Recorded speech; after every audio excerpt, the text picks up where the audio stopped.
BGB 105তম batch কবে নিয়োগ দিবে এবং ট্রেনিং 104তম ব্যাচে কবে শেষ হবে, বিস্তারিত থাকতেছে আজকের এই ভিডিওতে।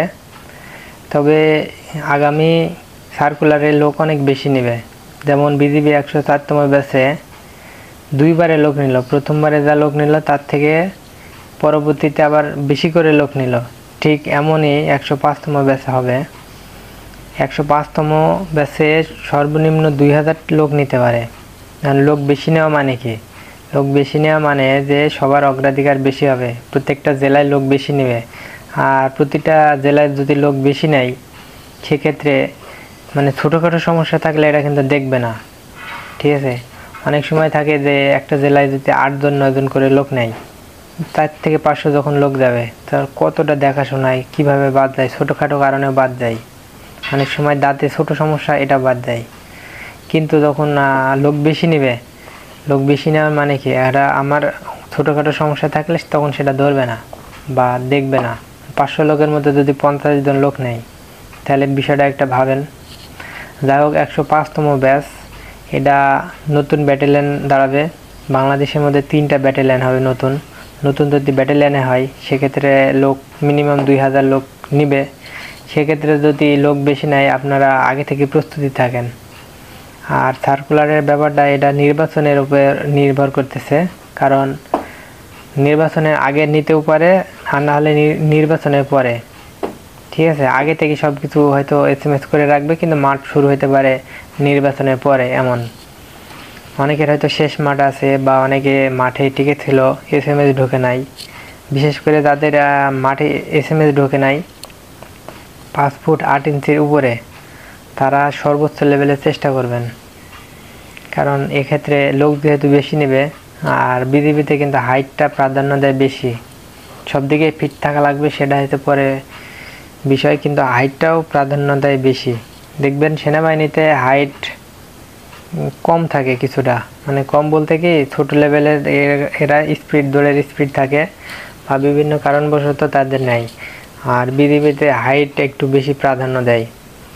আর 105তম ব্যাচে লোক যদি বেশি নেয় সেক্ষেত্রে কিন্তু আপনাদের প্লাস পয়েন্ট। আগে থেকে যদি কারো কোনো সমস্যা থাকে, ছোটোখাটো সমস্যা, হাত ঘামা, দাঁতের সমস্যা, তারপরে পায়ে ভেরিকেস, পলিপাস, এগুলো আগে থেকে ট্রিটমেন্ট করবেন। ট্রিটমেন্ট করে মাঠের জন্য সঠিকভাবে প্রিপারেশন নেবেন। আর লেখাপড়া পরীক্ষার ব্যাপারে আপনার সাধারণ জ্ঞান সম্পর্কে ধারণা বেশি থাকতে হবে। আপনার বেশি এমন কোনো কঠিন প্রশ্ন করবে না, যেমন বাংলাদেশের মধ্যে সবথেকে বড় জেলা কোনটি, সবথেকে ছোট জেলা কোনটি, এমন একটা প্রশ্ন আসতে পারে না। আবার আপনার যদি ভাইবা থাকে, অনেক সময় ভাইবাতে জিজ্ঞেস করতে পারে যে আপনি এই বাহিনীতে কেন চাকরি করতে ইচ্ছুক, আপনি জানেন বাহিনীতে কষ্ট, তারপরেও কেন চাকরিতে করতে ইচ্ছুক। অনেক ধরনের প্রশ্ন থাকে, এগুলো আপনি নিজে থেকে আগে চেষ্টা করবেন বা জেনে শুনে আসবেন, তাহলে সেক্ষেত্রে আপনার ভালো হবে। তারপর 105তম ব্যাচের ব্যাপারটা আছে এমন, নির্বাচনের উপর নির্ভর করে। আপনারা অপেক্ষা করুন আর নিজেকে সেভাবে তৈরি করুন। তবে একটা কথা আমি বলবো, আমার সব দিক থেকে একটা পরামর্শ যে দালাল থেকে দূরে থাকবেন। দালাল থেকে দূরে থাকবেন, কারণ আপনার যদি চাকরি হয়, রিজিক থাকে এখানে, আপনি এমনি আসবেন। আপনি আপনার মতো চেষ্টা করুন, চাকরিতে টাকা দিয়ে আসবেন না। জিনিসটা আমি এমনি ছোট একটা উদাহরণ দিই, কিছু মনে করবেন না। এখন যদি মনে করেন 15 লাখ বা 20 লাখ টাকা দিয়ে আপনি চাকরিতে আসলেন, এখন 2025 সালে 20 লাখ টাকার মূল্য যা আছে, আপনি 40 বছর চাকরি করবেন, মনে করেন 30 বছর চাকরি করলেন, 30 বছর পরে 1 কোটি টাকা পেনশন পেলেন, 1 কোটি টাকা বা তার অধিক পেলেন। সেক্ষেত্রে আপনি এখন এই 25 সালে যে 20 লাখ টাকার মূল্য, আপনি সেই 30 বছর পরে 1.5 কোটি টাকা পাইয়ে কি সেই 1.5 কোটি টাকার মূল্য এক থাকবে? এটা ভাবে দেখুন একবার, থাকবে না। তখন আপনার আমার হিসাবে যে যারা টাকা দিয়ে চাকরিতে আসতেছে এরা পেনশন বিক্রি করে চাকরিতে আসতেছে। এখন যদি 20 লাখ টাকা দিয়ে আপনি ঘুষ দিয়ে চাকরি আসেন, তাহলে আপনার পেনশনটা আগেই তো বিক্রি হয়ে যাচ্ছে। তখন আপনি মাঝখানে যা হবে আপনি খালি মারা দিয়ে যাবেন, কোনো কিছুই না। যাই হোক, চাকরিটা ভালো, আপনার চেষ্টা করবেন যে ফ্রিতে আসার, হইলে হবে না হইলে নাই।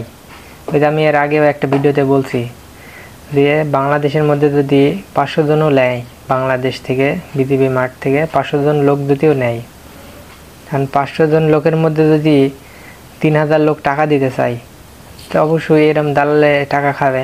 আবার 500 জনের মধ্যে যদি 5 জনও যদি টাকা না দিতে চায় তবুও 500 জন লোকই নিবে, 500 জন লোকই নিবে সেক্ষেত্রে।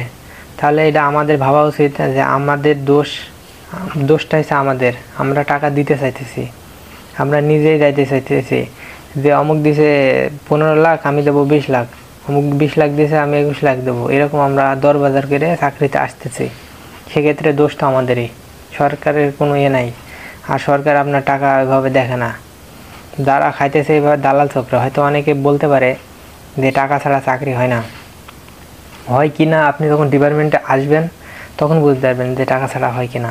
বাইরে থেকে দূর থেকে অনেক কিছুই বোঝা যায়, দূর থেকে মনে হয় যে ওই পারে যারা আছে নদীর তারা হয়তো ভালো আছে বা তাদের হয়তো অনেক কোনো কিছু আছে এরকম। যাই হোক আপনাদের ব্যাপার, তবে আমি বলবো যে কারো কোনো সমস্যা থাকলে ওটা আগে থেকে প্রিপারেশন নিয়ে ভালো করে থাকবেন। আর ঠান্ডা মাঠের ব্যাপারে তো আমি অনেক ভিডিও দিছি যে আপনারা দেখবেন, তবে প্রিপারেশন নিয়ে থাকেন। মাঠ হয়তো নির্বাচনের আগে হবে না, নির্বাচনের আগে মাঠ হবে না। আবার ট্রেনিং আপনার এবার তো বাইতুলি দিতে হইতেছে, সব যত ট্রেনিং 3000 লোক সব 3065 জন লোক সব বাইতুলি দিতে ট্রেনিং হইতেছে। কিন্তু ট্রেনিং সেন্টার আরও আছে, চুয়াডাঙ্গা, কুষ্টিয়া, রংপুরে কোথায় আছে, ঠাকুরগাঁও। যাই হোক ট্রেনিং সেন্টার থাকা সত্ত্বেও এখন সব এক জায়গায় হইতেছে প্রশিক্ষণ। পরবর্তীতে 2000 যখন লোক নেবে তখন হয়তো ভিন্ন ভিন্ন জায়গায় দিবে, আর নতুন ব্যাটালিয়ন দাঁড়ালে অটোমেটিক লোক বেশি নেবে। আপনারা সেভাবে প্রিপারেশন নিয়ে থাকেন, আর নিজের সমস্যা থাকলে সমাধান চেষ্টা করেন। আর আরেকটা ওইটাই যে টাকা দিয়ে আসার দরকার নাই, আপনি নিজে থেকে চেষ্টা করেন। ধন্যবাদ।